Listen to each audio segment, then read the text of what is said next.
마가복음 7장 1절에서 8절 말씀을 보겠습니다. 바리새인들과 또 서기관 중 몇이 예루살렘에서 와서 예수께 모여 들렀다가 그의 제자 중 몇 사람이 부정한 손 곧 씻지 아니한 손으로 떡 먹는 것을 보았더라. 바리새인들과 모든 유대인들은 장로들의 전통을 지켜 손을 잘 씻지 않고서는 음식을 먹지 아니하며 또 시장에 돌아와서도 물을 뿌리지 않고서는 먹지 아니하며 그 외에도 여러 가지를 지켜 오는 것이 있으니 잔과 주갈과 녹그릇을 씻음이러라. 이에 바리새인들과 서기관들이 예수께 묻되 어찌하여 당신의 제자들은 장로들의 전통을 준행하지 아니하고 부정한 손으로 떡을 먹나이까? 이르시되 이사야가 너희 외식하는 자에 대하여 잘 예언하였도다. 기록하였으되 이 백성이 입술로는 나를 공경하되 마음은 내게서 멀도다. 사람의 계명으로 교훈을 삼아 가르치니 나를 헛되이 경배하는도다 하였느니라. 너희가 하나님의 계명은 버리고 사람의 전통을 지키느니라. 아멘. 8절 말씀까지 봤습니다.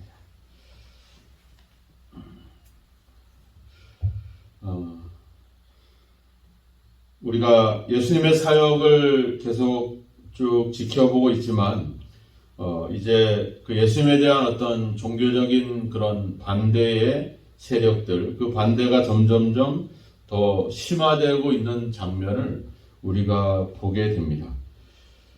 예루살렘에서 또 바리새인과 서기관들이 왔다 이렇게 1절에 기록을 하고 있습니다. 이미 3장 22절에도 가보면 예루살렘에서 내려온 서기관들이 그 예수님에 대해서 평가하기를 그 귀신의 왕을 힘입어서 귀신을 쫓아낸다 이런 그런 결론을 그들에게 예수님께 내리게 되죠. 그리고 또 이번에도 또 예루살렘에서 바리새인과 서기관 또 몇 사람이 또 이곳을 찾아오게 됩니다. 이렇듯이 이제 예루살렘에서 자꾸 사람들이 예수님께로 보내죠. 뭔가를 조사하고 뭔가를 판단하기 위한 그런 어떤 그런 상황들을 살피기 위해서 계속 사람을 내려보냅니다. 그러니까 예수님을 반대하는 어떤 그런 세력으로서 이 예루살렘이 계속 등장을 하고 있어요. 그러니까 이것은 우리에게 뭔가를 암시하고 있죠. 뭔가 이제 우리가 한 사람, 두 사람 또 계속해서 예루살렘으로부터 예수님을 대적하는 사람들이 등장하고 있는 것을 보면 결국에는 이 예루살렘에서 뭔가 예수님에게 엄청난 어떤 그런 일들을 벌릴 것이라는 그런 암시를 계속 주고 있죠. 결국은 예루살렘에서 예수님이 고난을 당하고 죽임을 당하는 그런 어떤 그런 최후를 맞이하게 됩니다. 자, 그러면서 예수님의 발걸음도 점점 이제 북쪽에서 남쪽을 향해서 가고 있다라고 하는 거예요. 결국 예루살렘을 향해서 예수님의 어떤 복음의 여정이 진행되는 것을 우리가 볼 수가 있어요. 우리가 성경을 볼 때 단순히 예수님이 우리에게 말씀하는 그 말씀의 내용도 중요하지만 예수님이 가시는 그 여정, 그 어떤 과정들, 또 예수님이 보여주시는 어떤 행동들, 이런 것들을 우리가 상당히 중요하다 이렇게 이야기를 했습니다.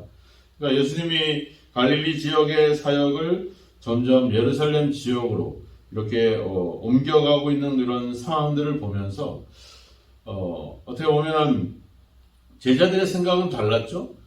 이제 갈릴리의 고향이었던 제자들이 이제 이스라엘의 어떤 중심지였던 예루살렘을 향할 때, 이제 예수님이 영광과 그리고 어떤 새로운 정치적인 어떤 세력과 권세를 얻어지는, 그리고 그래서 새로운 세상이 만들어져가는 그런 어떤 정치적인 어떤 목적으로 제자들이 그곳을 가고 있는 반면에 예수님이 생각하는 예루살렘은 자신에게 고난과 또 죽음을 가져다주는 어떤 그런 장소로서 받아들이는 어떤 이런 입장의 차이가 다르다라고 하는 겁니다.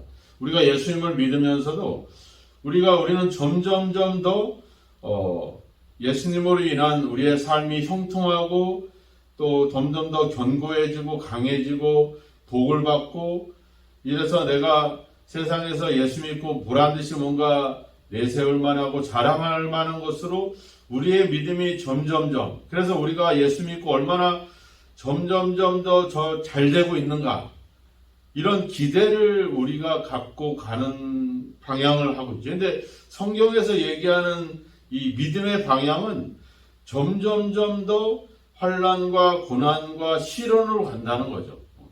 우리가 사도행전을 보고도 계시지만, 사도행전의 역사를 보면 복음이 점점 확장되어 가고 더 많은 사람들이 예수를 믿는 역사들이 일어나지만, 교회는 어때요?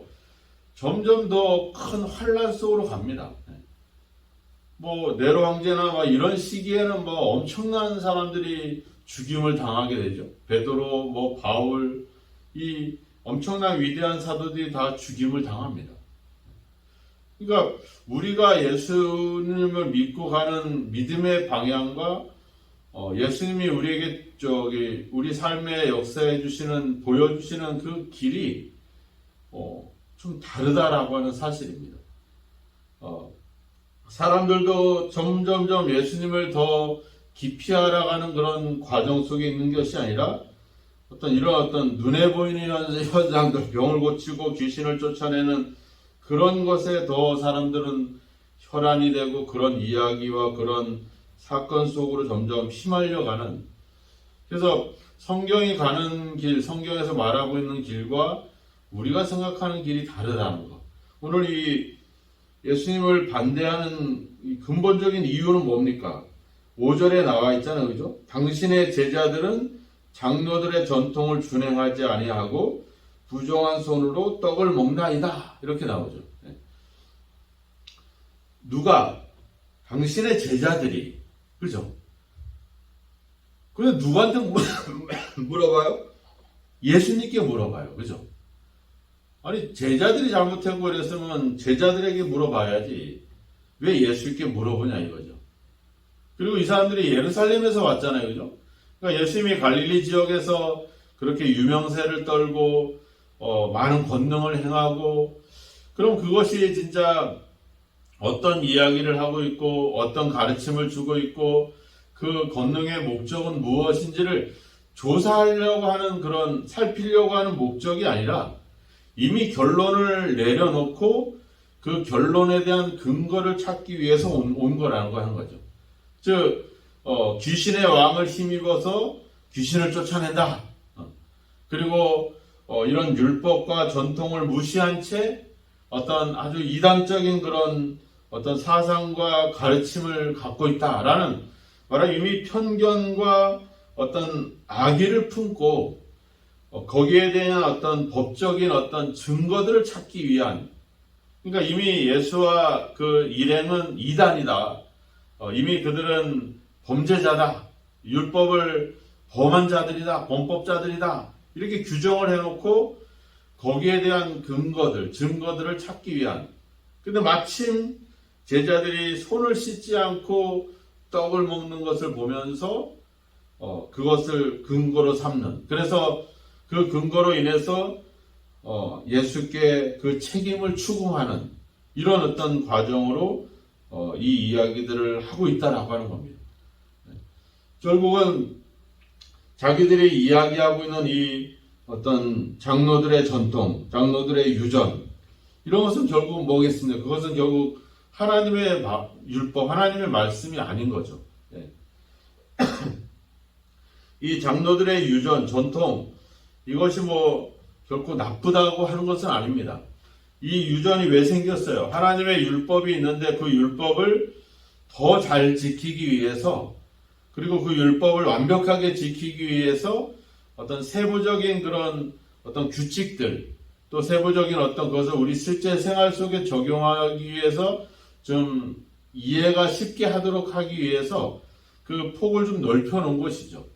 그런데 문제는 이제 그 율법을 제대로 이해하고 지키도록 하기 위한 그 인간의 가르침과 해석이 율법보다 더 우선시되고 있고, 율법보다 그것을 더 강조하는 그런 방향으로 가고 있었다라고 하는 사실입니다. 즉 인간이 설명하고 인간이 말하고 있는 것을 하나님의 말씀과 거의 대등한, 어떻게 보면 더 중요시 여기고 있는 그런 일들이 이들 속에 존재하고 있었다라고 하는 사실입니다.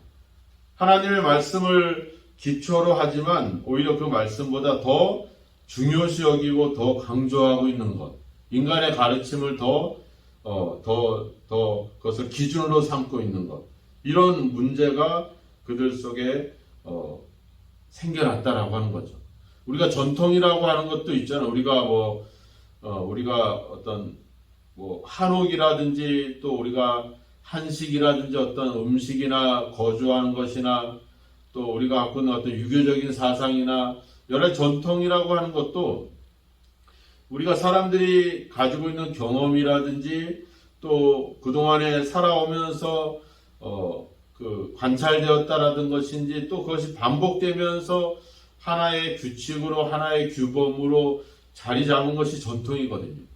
근데 이게 시대가 바뀌면서 그 전통은 사라지고 새로운 전통들이 생겨나는 겁니다. 그러니까 어떻게 보면 우리가 인간의 어떤 환경에 따라서 끊임없이 변화되어 가는 것, 이것이 바로 전통이라고 하는 것이죠. 그런데 이 진리는 변해서는 안 되거든요. 기준이라고 하는 것은 변해서는 안 되는 것이죠. 바로 그 진리가 바로 하나님의 말씀인 것이죠. 하나님의 말씀은 우리가 보고 있는 이 성경은 이미 수천 년 전의 이야기들이잖아요. 하지만 그 이야기들, 그 진리는 지금도 우리 생활 속에, 우리 믿음 속에 그대로 동일하게 역사하고 있고 적용되고 있거든요. 이 기준은 변하지 않는 이 기준, 이것이 우리의 어떤 삶의 기준이 되어야 된다라고 하는 겁니다. 우리가 성경을 보아야 되는 이유가 바로 거기에 있죠. 우리가 이 성경을 저희가 목회자들이 설교를 통해서 해석해주고 정리를 해주고 나름대로 어떤 답을 찾아주는 방법을 가고 있잖아요. 근데 그것 또한 저나 목회자들이 갖고 있는 어떤 개인적인 신학이라든지 그런 어떤 해석으로 가는 거죠. 그것이 이 하나님 말씀보다 더 우월하거나 더 앞서서는 안 된다라고 하는 겁니다. 그래서 우리는 설교를 들어도 이 성경을 통해서 직접 여기서 이야기하고 있는 메시지를 좀 찾아보는, 그래서 쉽게 이해해주고 풀이해준 걸 가지고 내가 직접 이 성경에서 그러한가 그렇지 아니한가를 점검할 수 있는 어떤 그런 신앙으로 우리가 가야 된다라고 하는 겁니다. 설교가 잘 됐니 안 됐니 이게 판단이 아니라 그렇게 풀이해 준 것들을 가지고 이 성경에서 그러한지를 우리가 살펴볼 수 있는 것, 그래서 거기서 진리를 찾고 그 진리를 따라 살아갈 수 있는 것, 이것이 바로 우리의 바른 신앙의 자세라고 하는 것이죠. 그걸 가지고 판단하는 것이 아니라 우리가 이 하나님의 계명의 핵심이 바로 뭡니까? 나중에 마가복음 12장에 가면 나오지만 마음을 다하고 목숨을 다하고 뜻을 다하고 힘을 다하여 주 너의 하나님을 사랑해라. 그리고 내 이웃을 내 자신과 같이 사랑해라. 이것이 바로 율법이다. 이것이 바로 계명이다. 이렇게 얘기하고 있거든요. 그러니까 하나님의 말씀의 그 결론, 말씀의 그 어떤 핵심은 바로 하나님과 이웃을 사랑하는 것으로 가는 것이죠. 그러니까 우리가 하나님의 말씀을 순종하고 말씀대로 이루어낸 삶은 바로 사랑이라는 것으로 우리가 그것이 만들어져야 된다라고 하는 거죠. 근데 이들이 주장하고 있는 이 장로들의 전통과 이런 것들은 결국 뭐를 만들고 있는 거예요? 너 잘못됐다. 너들 그것이 범죄 행위다.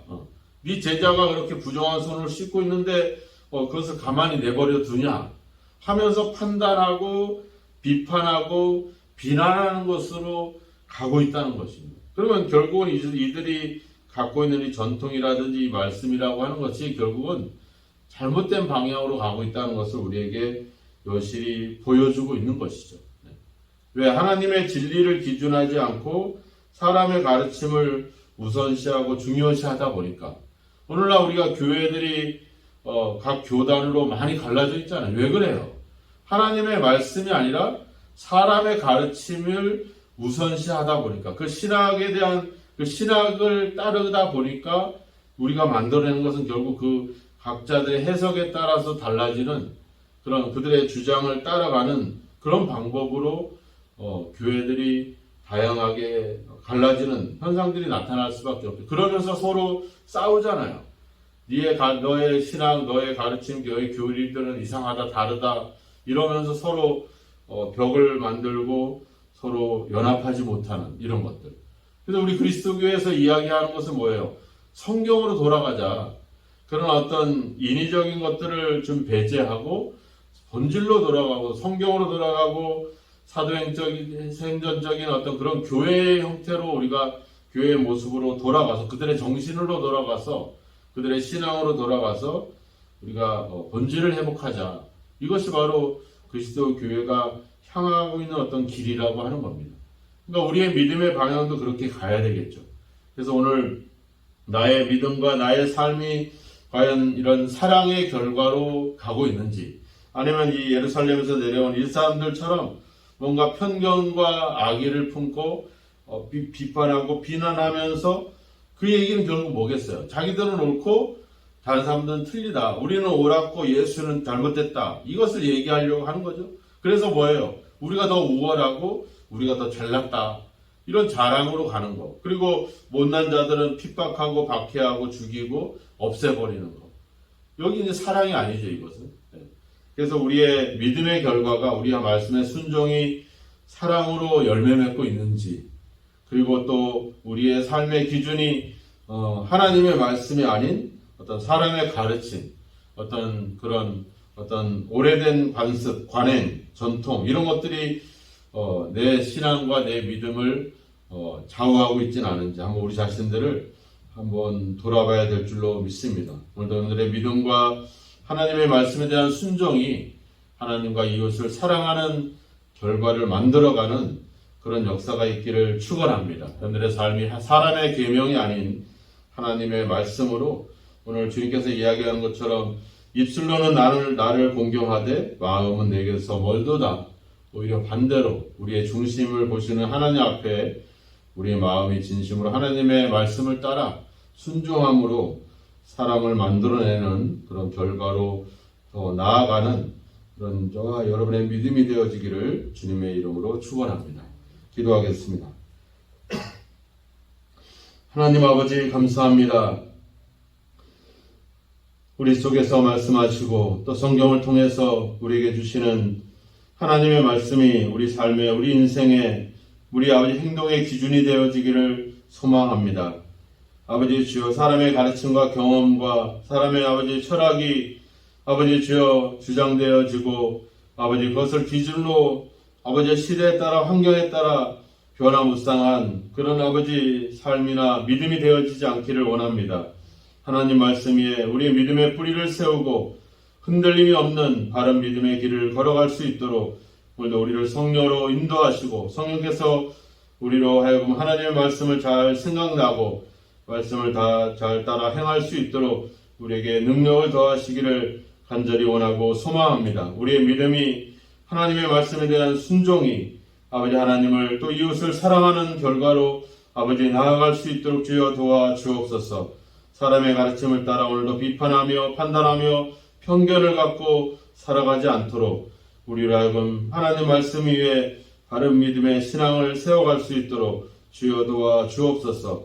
오늘도 우리의 중심을 보시는 그 아버지 하나님을 생각하면서 그 하나님의 말씀을 따라 살아가기를 소망합니다. 외식하는 자들이 되지 않게 하시고 아버지 위선적인 신앙을 벗어버리게 하시고 하나님 말씀을 따라 바른 믿음의 길을 걸어가게 하시고 그래서 아버지 사랑의 열매를 거둘 수 있는 삶이 되도록 주여 저희들을 인도하여 주옵소서. 예수님의 이름으로 기도하옵나이다. 아멘.